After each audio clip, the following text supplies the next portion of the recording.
Assalomu alaykum, onlayn reklama a'zolari. Sizlar bilan g'ayibona yana bir bora uchrashib turganimdan nihoyatda xursandman. Bugungi temamiz qandli diabet, sahr kasali haqida suhbatlashamiz.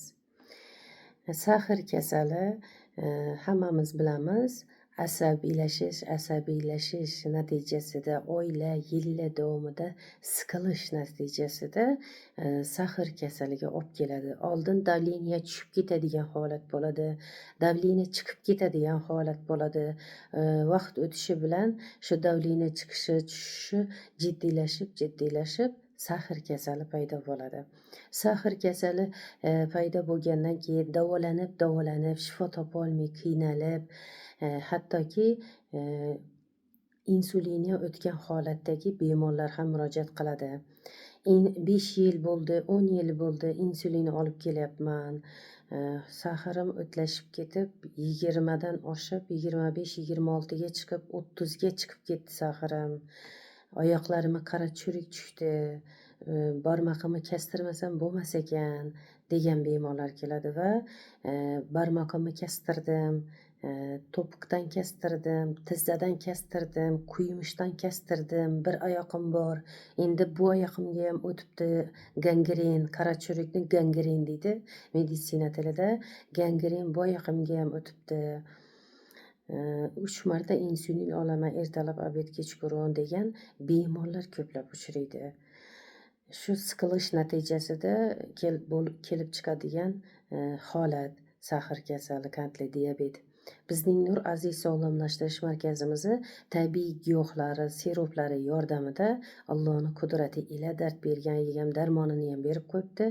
Agar gangren bo'lib, sahr oshib ketib, insulina o'tgan bo'lsa, insulin ham tashiydi va sahr normaga keladi. Gangren bo'lib, qora churik tushgan bo'lsa oyoqqa, u holatda gangreni ham sog'ayib yaxshilashadi. Kesishga, jarrohlik yo'li qo'llashga umuman hojat qolmaydi.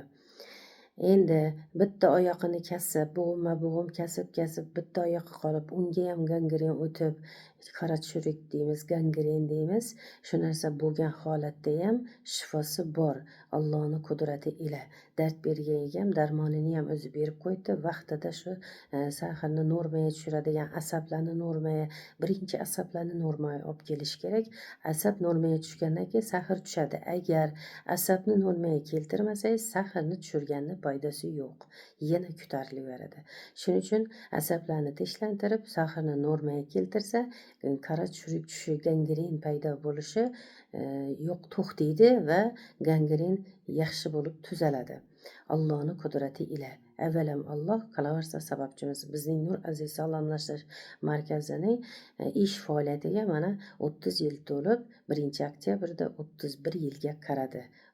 Avvalam Alloh, qolaversa sababchimiz.